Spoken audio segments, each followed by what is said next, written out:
To complete the most significant news for this day, Y News continues. Here are the top stories. 14 people were confirmed dead in a landslide that struck Tinaanan village in the city of Naga in Cebu. Provincial Disaster Risk Reduction and Management Office says this number might rise in the following hours as scores remain missing and search operations continue. Local disaster officials say the landslide that occurred on the side of the mountain in Sitio Sindulan in Tinaan village was triggered by days of heavy rains. The eroded soil from a mountain that showed traces of quarrying and mining buried 24 houses with residents still trapped inside. Local authorities say families in the said area have been advised to evacuate prior to the incident.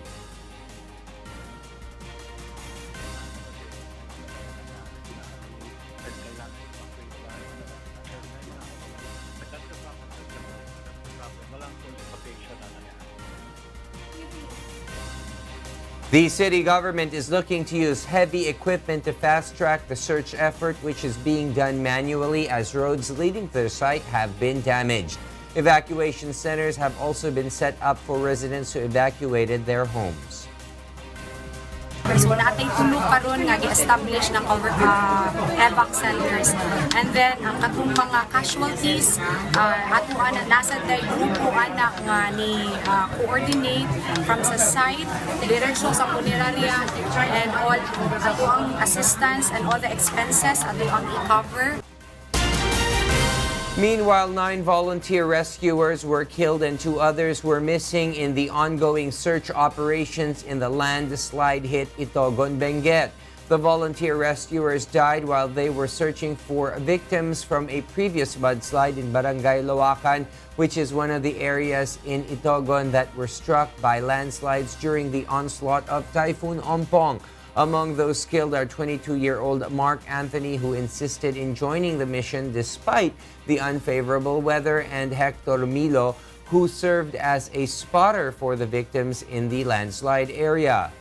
Sa akin po si Anthony hero po yan. Spotter ng Paco.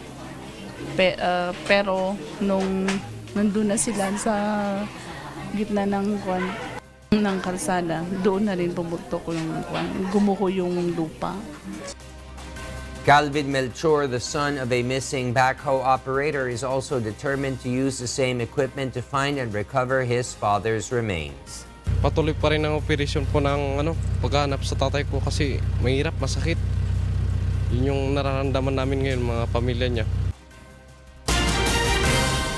The Department of Environment and Natural Resources is trying to limit the carrying capacity of the Boracay Island, which is set to reopen in 36 days.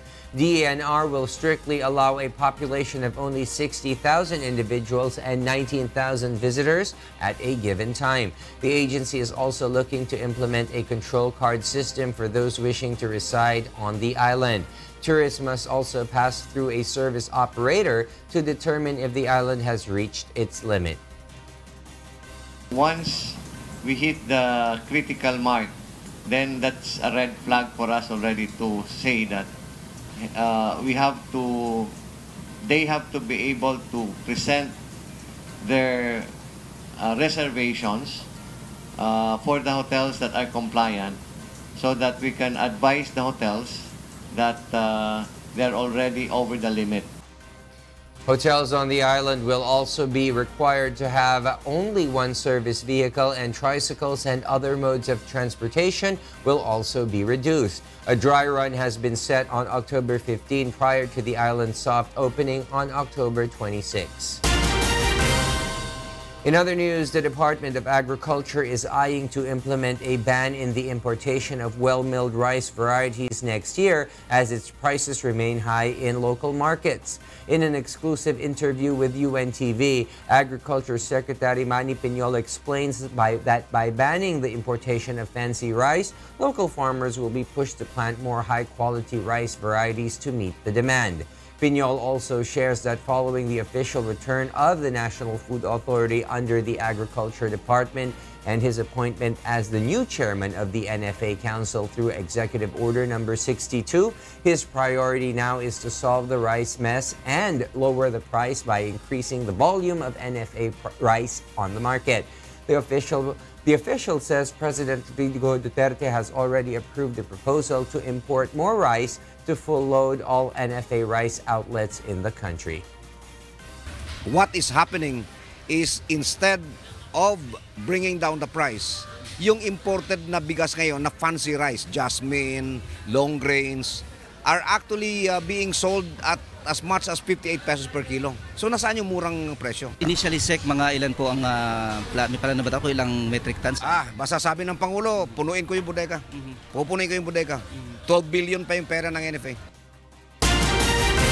Malacanang dismisses the recent ruling by the International People's Tribunal that found President Rodrigo Duterte guilty of human rights violations as mere sham decision.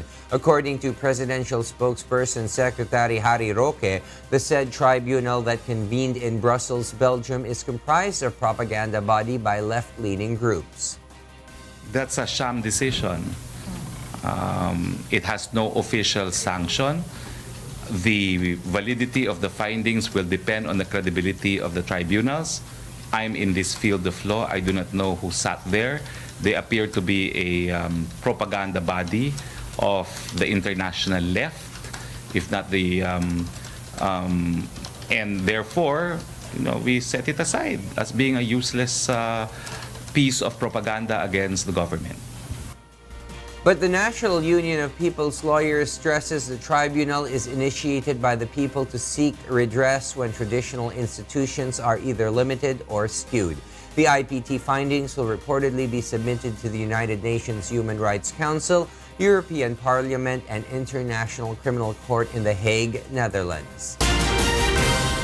And it's all systems go for the Commission on Elections for the Barangay and Sangguniang Kabataan special polls in Marawi City on September 22. COMELEC says at least 76,000 ballots were printed for Marawi and have been distributed to 33 voting centers around the 96 barangays of Marawi. The Commission is also coordinating with Lanao del Sur Electric Cooperative to ensure that no power outage will be experienced on the day of the election. Several voting centers were also established for barangays inside the ground zero of the Marawi siege. At present, no threats have been monitored, though authorities beefed up security following recent blasts in Midsayap and General Santos City. The voting will start 7 in the morning until 3 in the afternoon on Saturday. Dumating na po yung ating mga official ballots at ito ngayon ay sinesecure na ng ating kapulisan at mga sundalo. Kompleto na po ito at saka tayo po ay handa na po sa eleksyon sa parating na Sabado.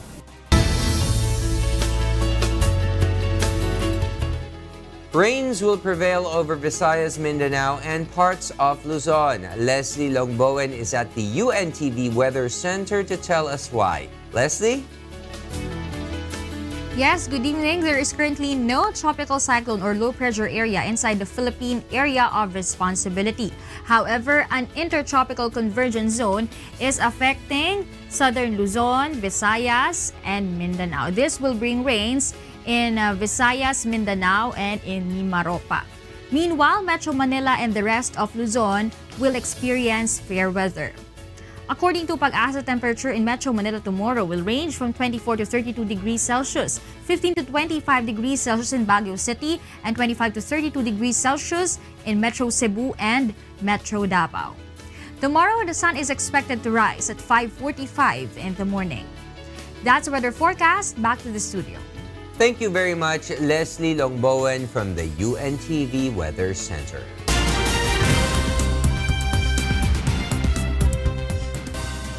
And for the news abroad, here's Kath Dumaraos live from Bangkok, Thailand. Kath, good evening. Good evening, William. The Disease Control Department in Bangkok, Thailand is intensifying its measures to prevent dengue from spreading by killing mosquitoes and eliminating accumulated water. This report tells us why. Thailand has seen over 59,000 patients infected with dengue fever, 69 of whom died from the disease, according to the figures given by the country's health department in September. In Bangkok, Thailand, the latest number of dengue sufferers is 5,899 with 5 deaths. 2 victims came from the slum of Rimbang, Makasan, one of the most dengue-hit areas in the city. The sanitary condition in Rimbang, Makasan is so bad, with a large amount of rubbish piled up and smelly wastewater accumulated in low-lying areas, which provide a suitable environment for insects like mosquitoes to breed during rainy season, intensifying the epidemic situation. Most of the residents living in the shanties in Rimbang, Makasan are migrant workers and their children and elder family members. Uraifon's son and grandson were both infected with dengue, and the deceased claimed the life of her son days ago. After my son died of dengue, no one more was diagnosed with the disease here. Bangkok's Disease Control Department has taken measures to hold back dengue from spreading by killing mosquitoes and eliminating accumulated water. In recent days, the government is conducting us to work at the sanitary work. We cooperated with each other to make the environment better. We thank them very much. In Thailand, the peak time of dengue breakout is the rainy season from July to September. The data from the Thai Health Department indicate that last year, 9,368 people in Bangkok were infected with dengue, 6 of whom lost their lives. Kat Dumaraos, UNTV News and Rescue, Bangkok, Thailand. Alibaba founder Jack Ma, who once boasted his e-commerce firm would spur the creation of 1 million jobs in America, has rode back on those plans, citing the ongoing trade war between the U.S. and China. Ma says there is no way to complete the promise. This follows remarks by Ma at Alibaba's Investor Day that the trade tensions could continue for decades. In January 2017, Ma met with U.S. President Donald Trump, outlining a plan to increase Alibaba's presence in America and strengthen relations between the two countries. U.S. Secretary of State Mike Pompeo says he is ready to restart negotiations with Pyongyang with the aim of denuclearizing North Korea by 2021. Discussions between the two sides had stalled following a broad strokes agreement made earlier this year. But this week's Inter-Korean summit saw the North's Kim Jong-un agreeing to shut a major missile launch site. South Korean President Moon Jae-in also gave an unprecedented speech in front of tens of thousands of North Koreans. The two North Korean leaders took to the road for the final day of their summit, heading to a beautiful volcano considered sacred in the North and used in its propaganda to legitimize the Kim's 3-generation of rule. A Manhattan-sized glacier breaks off into Greenland seas, which scientists say gave clues on climate change and global sea level. Beverly Saison tells us why. In June, a huge chunk of ice the size of Lower Manhattan broke off of the Helheim Glacier, cracking into pieces in a process called calving, an event that can be caused by warming oceans. New York oceanographer David Holland says in more than a decade of studying the fjord, it was the most impressive singular event he had witnessed. During that event, we saw ice break off from the land, grounded on land, and fall into the ocean. At that moment, that is sea level rise. That is ice going into the ocean, raising, albeit very slightly, global sea level. It's the accumulation of many events like that that can lead to a large, significant global sea level of many feet, perhaps in a century. The significance of that event and what it means to the science of climate change is part of a 5-year, $30 million project aimed at improving sea level rise projections by understanding how warming oceans are melting ice sheets from below. Melting ice in Greenland currently adds 0.8 millimeters of water to global ocean levels annually, more than any other region according to NASA. That is enough water to fill 115 million Olympic-sized swimming pools. Scientists worry that calving will happen on a disastrous scale in Antarctica, where the much larger Thwaites Glacier, for instance, is believed to be a linchpin holding back the West in Antarctic ice sheet. We, the science community, are going to have to come to grips with How does this happen? Why does it happen? Right now, that knowledge is lacking, and by studying this glacier, we will come to a better understanding of calving and ultimately a better understanding of how future sea level around the world will look. A draft report by the United Nations Intergovernmental Panel on Climate Change, or IPCC, predicts that seas are likely to rise between 33 centimeters and 1.3 meters by 2100, a wider range than the 28 to 98 centimeters estimate in the last IPCC assessment from 2013. Better projections would be invaluable to governments worldwide. Beverly Saison, UNTV News and Rescue, USA. And those are the news from the other parts of the globe. Back to you, William. Thank you very much, Kath Dumaraos, live from Bangkok, Thailand.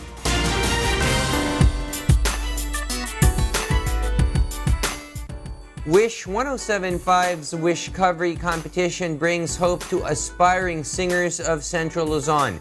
Leslie Longboen tells us why. Kapampangans and the young local talents of Central Luzon are game for the singing challenge as Wishcovery holds its audition here in Pampanga.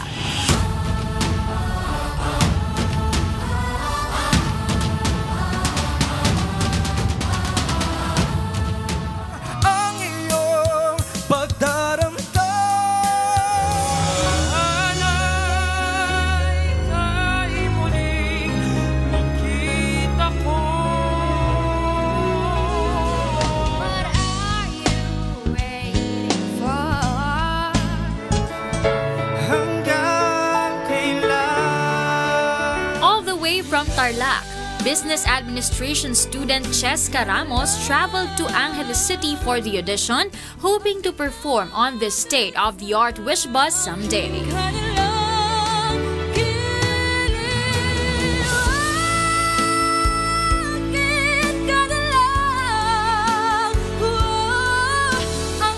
Fan ko kasi ako ng mga videos nila sa YouTube. Parang gusto ko rin pong ma-experience yun. Graduating student John Marcos Pangilinan also sang his heart out during the audition. Bakit ba ikaw na iisip ko at di na mawala-wala pa? I'm very happy and pleased na pumupunta sila sa different malls para ma-discover yung mga kabataan like us. 23-year-old Mark Francis Reyes also prepared well for the biggest online singing competition.